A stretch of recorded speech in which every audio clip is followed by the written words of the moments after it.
What we're going to look at right now is the five poems and how tone, diction, and imagery, as well as parallelism and repetition, help establish the tone of the poem and the meaning, and how does this develop the poem to be beyond just a series of words and become an art form. So let's look at our first poem right here, and that's Dulce et Decorum Est. So what I'm going to do first is just read it out loud, and then we're going to look at it in terms of imagery and word choice or diction. But let's go ahead and start right now, and I'll just read it right now. Bent double, like old beggars under sacks, knock-kneed, coughing like hags, we cursed through sludge, till on the haunting flares we turned our backs, and towards our distant rest began to trudge.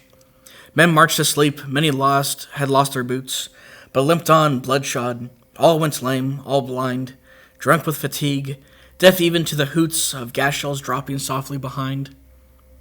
Gas! Gas! Quick, boys! An ecstasy of fumbling, fitting the clumsy helmets just in time. But someone still was yelling out and stumbling and floundering like a man in fire or lime. Dim through the misty panes and thick green light, as under a green sea I saw him drowning. And all my dreams before my helpless sight, he plunges at me, guttering, choking, drowning.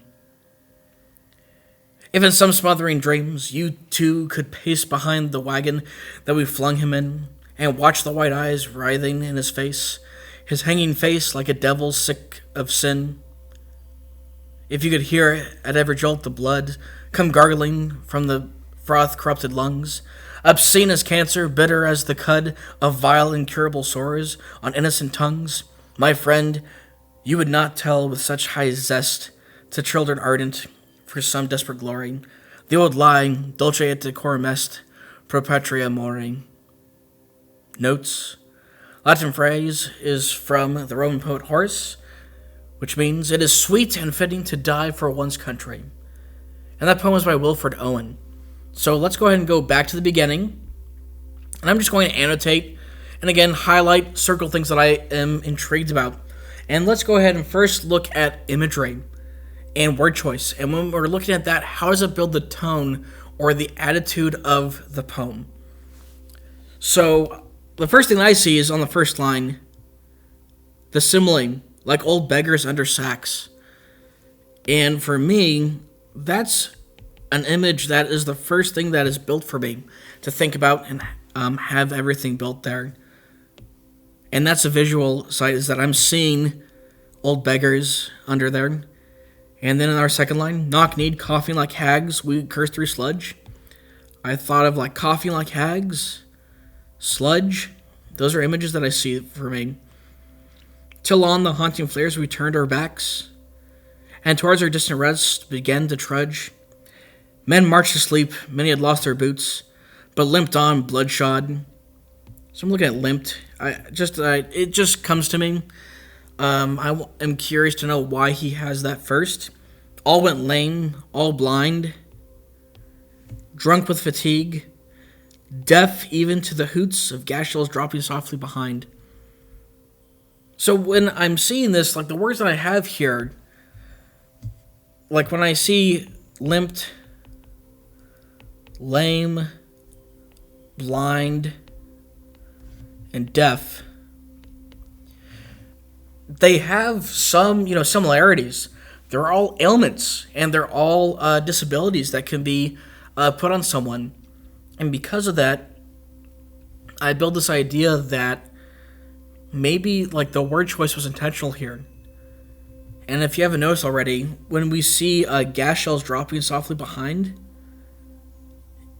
this poem is based off of World War I, which used mustard gas, or actually it's called phosphine gas, and it was poison that would actually be chlorine that would burn lungs from the inside. So let's look at the next stanza. Gas, gas, quick boys, an ecstasy of fumbling, fitting the clumsy helmets just in time. So I'm thinking of like fumbling here. I think that's important. But someone still was yelling out and stumbling and floundering like a man in fire or lime. So I think of that too. And I'm thinking of the imagery here. And I don't know if you notice that lime is extremely toxic on the skin. It basically makes your skin boil if it's mixed with, like water.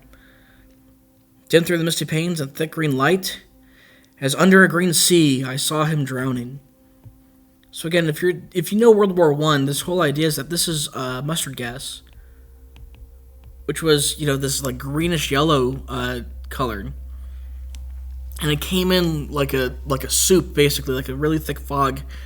And if people did not put their masks on time, at the very best that they would have a short death. But oftentimes these people would basically have fluid fill their lungs and they're drowning because they're breathing in this gas.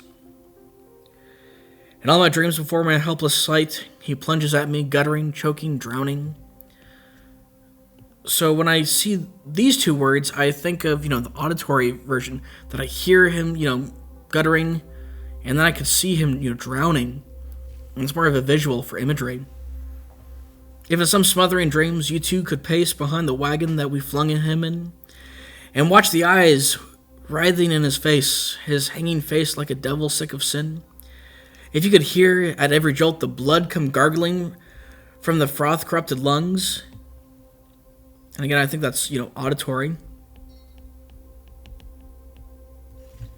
Obscene as cancer, bitter as the cud of vile, incurable sores on innocent tongues. My friend, you would not tell me with such high zest, to children ardent for some desperate glory, the old lie, Dulce et Decorum Est, pro patria mori. And again, we know that definition means it is sweet and fitting to die for one's country. So if we're looking at imagery, just looking at, the connotation or the way that the words are chosen, if we are limp, lame, blind, deaf, drowning, choking, writhing, which is just, writhing is like you're squirming on the floor in, immense pain and agony. So if we see this, and we know that these people are in war, and then we have the old lie, which we know says it is sweet and fitting to die for one's country. Think of the tone, or what is the attitude of our author here when we're looking at this idea? Is he happy to be there? Does he think that one should die for one's country in this fashion? Or does he think that maybe there are other ways to, serve your country? If you want to, we could also talk about this during our meeting this week, if you're interested. But just think of the word choice here and how those words that he chose built the similarities in this idea of the attitude of this war, especially World War I. And if you haven't seen it, I would look up 1918. Just look at the intro clip. I think that really encapsulates the idea of World War I very well. And with this word choice, how does it build an imagery? How do we actually see what's going on here? And how does the ability to see and sense what we're witnessing in front of us build the tone of the poem? Let's go ahead and look at the next poem here. An organ message. So William Stafford is no longer with us, but he wrote a lot of poems based actually at the location of where we are in Oregon, Tillamook. He wrote a lot of, the Northwest Forest.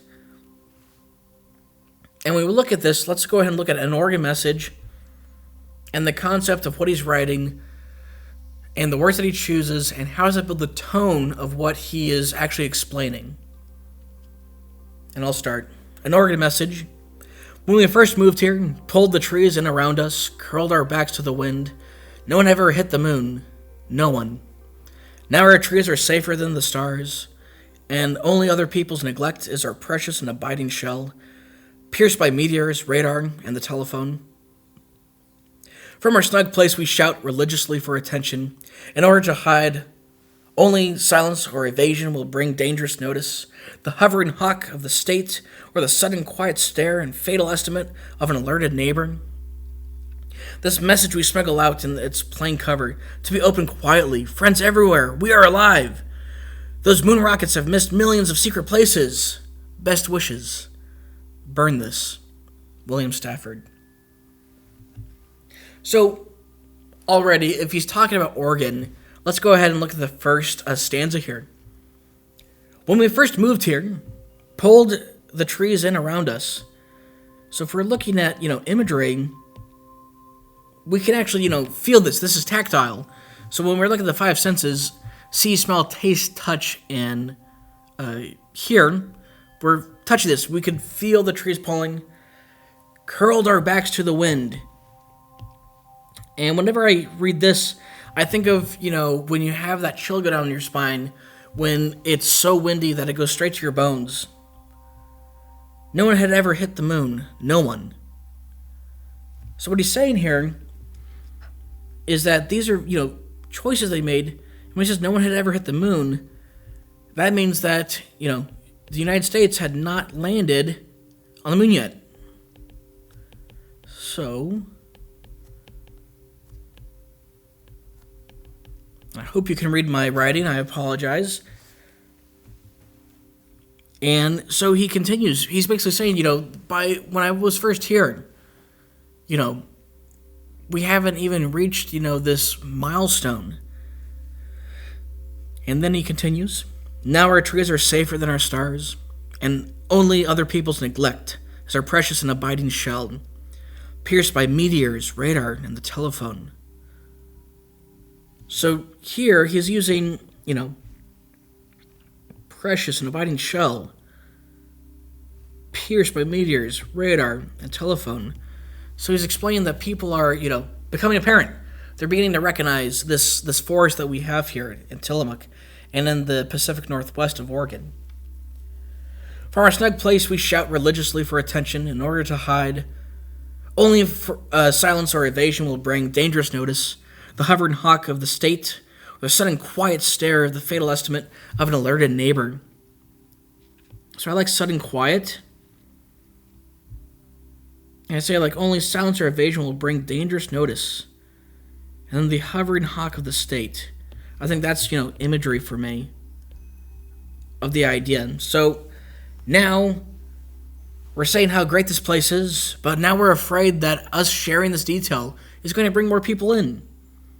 And if you haven't been around Oregon long enough, there's a stereotype that Oregonians don't want other people to visit or come, because then other people know the secret and the beauty of this country.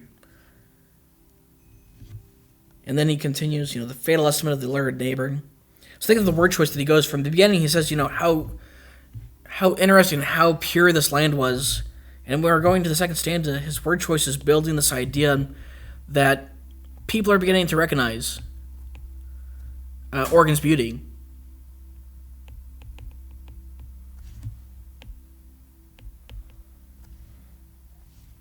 And then we go to our last stanza. This message we smuggle out in its plain cover, to be opened quietly. Friends everywhere, we are alive. Those moon rockets have missed millions of secret places. Best wishes. Burn this. So we're looking at, this idea that we want people to know how great it is, but we don't want them to come here. And we can see this because he eventually says, burn this. Telling them hey, I'm letting you know, my love for this, the state, and also I don't want anyone to notice. So please, if I share the secret with you, please don't share it with anyone else.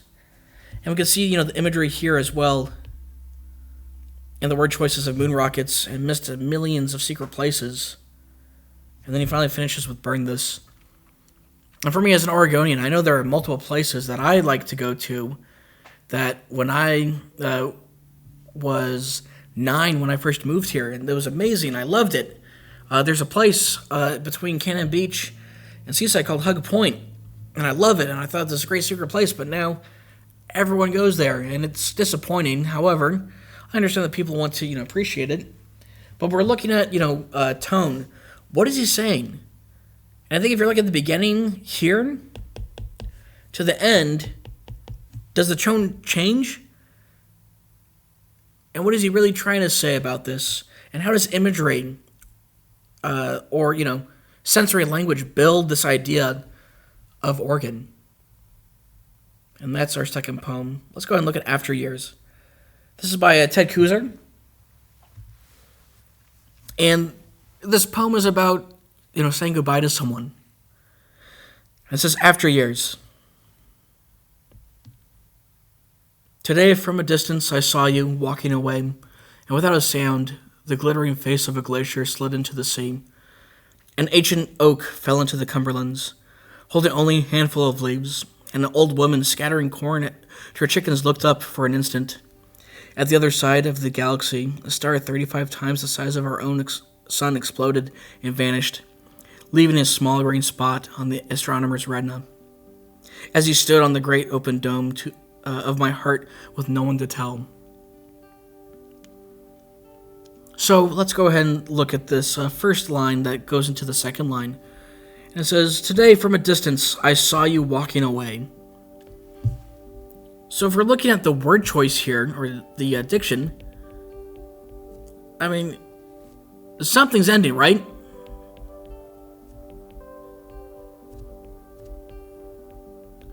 So someone's either leaving, saying goodbye. It could be, more of, a passing on, finality of life, perhaps. Or maybe it's just, we are going to leave somewhere. And we probably won't see you again. And let's look at the second word, and without a sound. So this is auditory imagery. And it goes into visual, but we can see that without a sound, we look at this concept of like building this idea. And it uses imagery, and how does it build the tone? And without a sound, the glittering face of a glacier slid into the sea.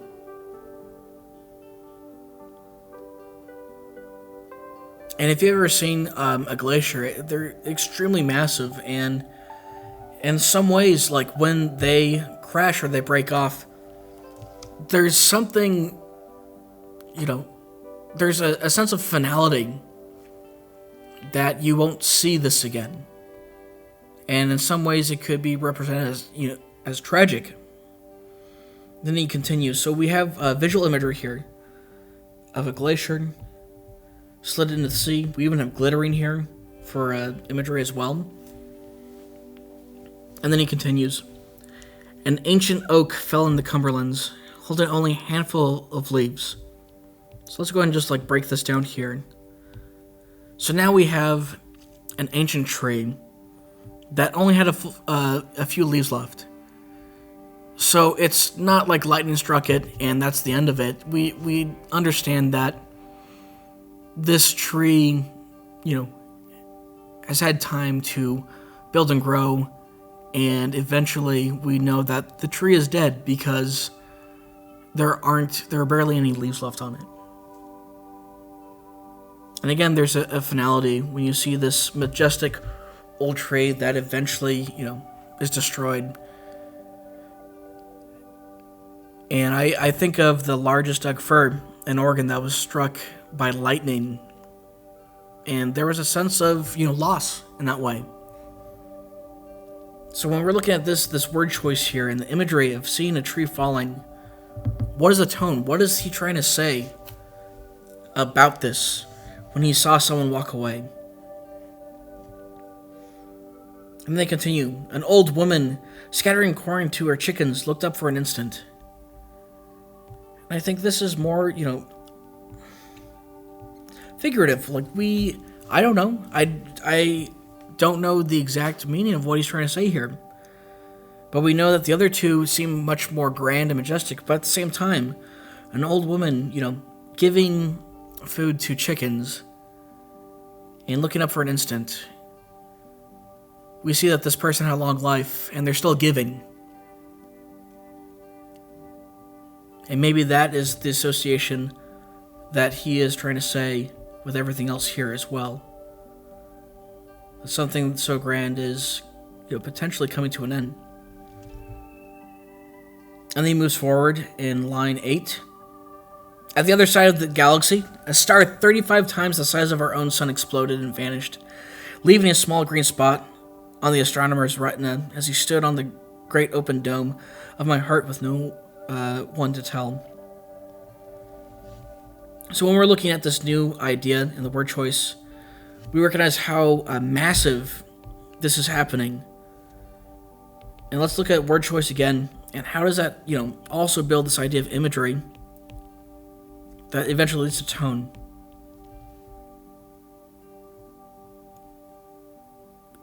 We haven't recorded a supernova, but we have seen supernova before, and we understand that it's a massive, change. It's arguably the largest, expression of finality. A star is no longer a star. If it's large enough, it'll become, a black hole, but it creating life is over, and it will eventually, if it does become a black hole, will take, matter and life away. And then finally, I always like looking at this idea of, as the astronomer stood on the great open dome of my heart with no one to tell. Again, let's look at word choice or diction here. And how does this build up to the idea of tone? What is he trying to say here? And that's your question for the assignment. And if you want to, we can continue either Tuesday or Wednesday talking about this.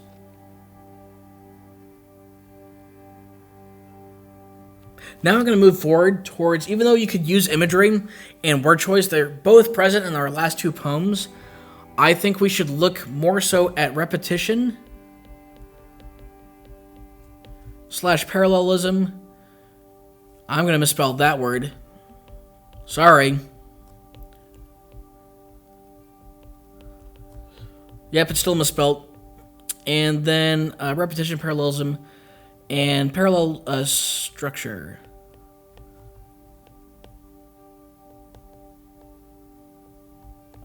Again, sorry for my spelling. But we're going to look at Maya Angelou. And this is one of my favorite poets. She is incredible.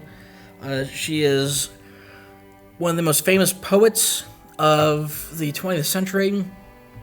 She often was a representative for the black community, especially during the civil rights movement.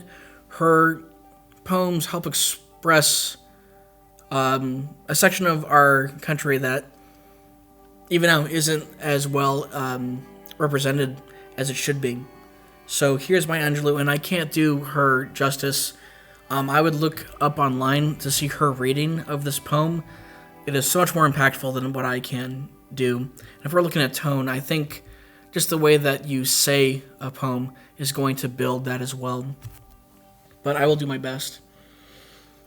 Still I rise. You may write me down in history with your bitter, twisted lies. You may trod me in the very dirt, but still, like dust, I rise. Does my sassiness upset you? Why are you beset with gloom? 'Cause I walk like I've got oil wells pumping in my living room? Just like moons and like suns, with a certainty of tides, just like hope springing high, still I'll rise. Do you want to see me broken, bowed head and lowered eyes, shoulders falling down like teardrops, weakened by my soulful cries? Does my haughtiness offend you?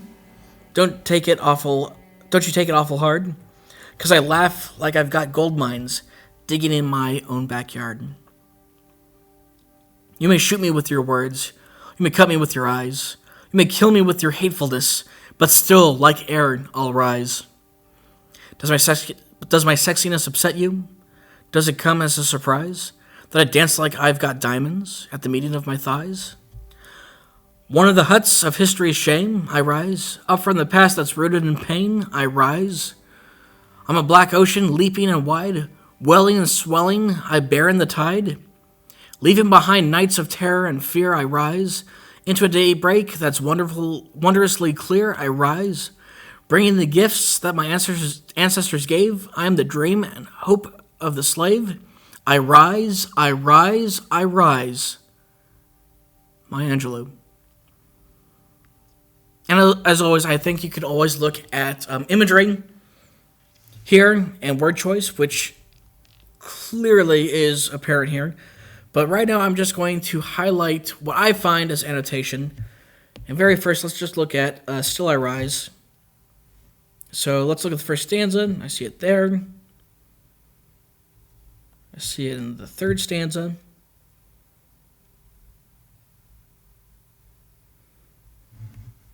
See right here on line 24. I rise, I rise. And again, I might be missing some. I'm just giving an idea of structure.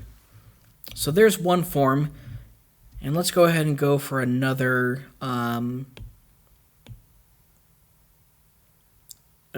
scene of repetition. See, you may. I see it again here. Let's go ahead and look at it again. And we'll discuss, this idea later. So I see but still. Let's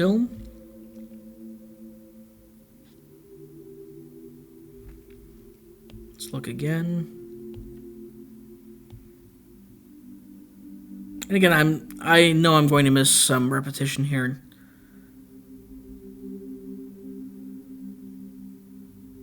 But let's look at does my, and does. These are just some ideas of repetition that we see, or parallelism that we see in the story. And how does this build the idea of tone or attitude?